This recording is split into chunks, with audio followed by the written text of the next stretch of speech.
ఓటేయండి అని కేసీఆర్ గారు ఒక్కొక్క రైతన్నకు ఒక్కొక్క ఆడబిడ్డకు కాంగ్రెస్ మాయ మాటలు నమ్మకండి అని ఒక్కొక్కరికి చెప్పిండు.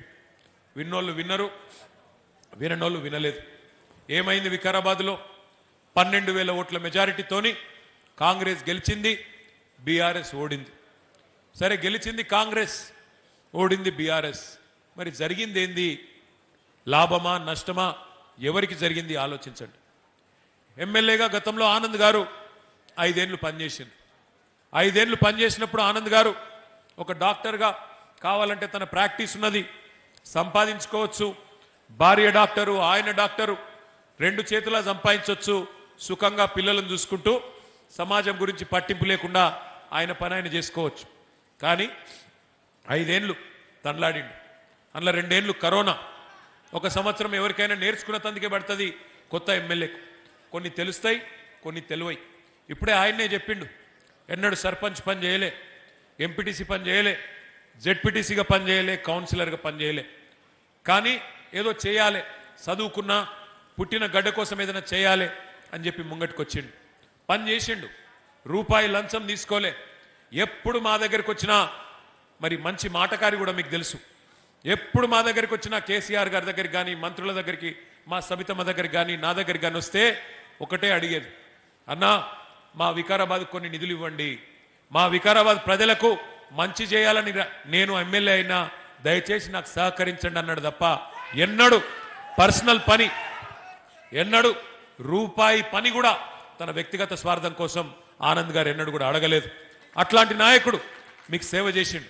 కానీ మనం పోగొట్టుకున్నాం, ఓడగొట్టుకున్నాం. కారణాలు ఏమన్నా కావచ్చు. ఇవాళ మనం ఆలోచించవలసింది ఒకటే, ఆగమాగమై ఓట్లేస్తే, ఆగమాగమై అవతల వాళ్ళు చెప్పే అబద్ధాలు నమ్మి ఓట్లేస్తే ఏమవుతుంది? ఏమవుతుందంటే, మీ స్పీకర్ గారు మీకు ఎమ్మెల్యేగా ఉన్నారు. ఆయన మొన్న చెప్తున్నాడు, ఎక్కడో ఏదో ఊళ్ళో నేను చూసిన వికారాబాద్లో, ఏం చెప్తున్నాడు? కేసీఆర్ మొత్తం అప్పులు చేసి పోయిండు, అందుకే మాకు నడపొస్తలేదు. విన్నారా మీరు కూడా? అది మొత్తం అప్పులు చేసిపోయినా మా కేసీఆర్ అని అబద్ధాలు చెప్తున్నాడు గౌరవప్రదమైన స్పీకర్ స్థానంలో ఉన్న పెద్ద మనిషి గడ్డం ప్రసాద్ కుమార్ గారు. దయచేసి నేను స్పీకర్ గారిని వికారాబాద్ వేదికగా అడుగుతా ఉన్నా, స్పీకర్ గారు, పార్లమెంటరీ ప్రజాస్వామ్య వ్యవస్థలో మీరు రాజ్యాంగబద్ధమైన పదవిలో ఉన్నారు. మీ నోటి నుండి ఇట్లాంటి సత్యదూరమైన మాటలు, అసత్యాలు, అబద్ధాలు, అర్ధసత్యాలు మీ గౌరవాన్ని తగ్గిస్తాయి తప్ప పెంచాయి. ఎందుకంటున్నా ఈ మాట? మీరేమో శాసనసభలో స్పీకర్గా ఉన్నారు, నిండు పార్లమెంటులో కేంద్ర ప్రభుత్వం చెప్పింది, ఆర్బీఐ లెక్కలు తీసుకొని, రిజర్వ్ బ్యాంక్ ఆఫ్ ఇండియా దగ్గర, కాగ్ దగ్గర లెక్కలు తీసుకొని, ఇట్లనే మీలాగనే అనుమానం వచ్చి ఒక భారతీయ జనతా పార్టీ పార్లమెంట్ సభ్యుడు ఆయన అడిగిండు పార్లమెంట్లో కేంద్ర ప్రభుత్వాన్ని, తెలంగాణలో కేసీఆర్ చేసిన అప్పు ఎంత, కేసీఆర్ ప్రభుత్వం చేసిన అప్పు ఎంత అని చెప్పి ఒక బీజేపీ ఎంపీ అడిగిండు. అడిగితే కేంద్ర ప్రభుత్వం పార్లమెంట్ వేదికగా చెప్పిన మాట, కేసీఆర్ ప్రభుత్వం వచ్చినాడు 2014 జూన్ 2 నాడు తెలంగాణ రాష్ట్రం నెత్తి మీద ఉన్న అప్పు 72,000 కోట్లు. కేసీఆర్ గారు దిగిపోయినాడు డిసెంబర్ 3, 2023 తెలంగాణ నెత్తి మీద ఉన్న అప్పు 3,52,000 కోట్లు. అంటే కేసీఆర్ గారు 10 ఏళ్లలో చేసిన అప్పు 2,80,000 కోట్లు. సంవత్సరానికి 10 ఏళ్లకు 2,80,000 కోట్లు అంటే సంవత్సరానికి సగటున 28,000 కోట్ల అప్పు. కానీ స్పీకర్ గారు ఏం చెప్తున్నాడు? 8 లక్షల కోట్ల అప్పు అయిపోయింది. ఇంకొక ఆయన డిప్యూటీ సీఎం గారు 9 లక్షలు అంటాడు, ఇంకొక ఆయన 10 లక్షలు అంటాడు. నోటికి ఎంత వస్తే అంత.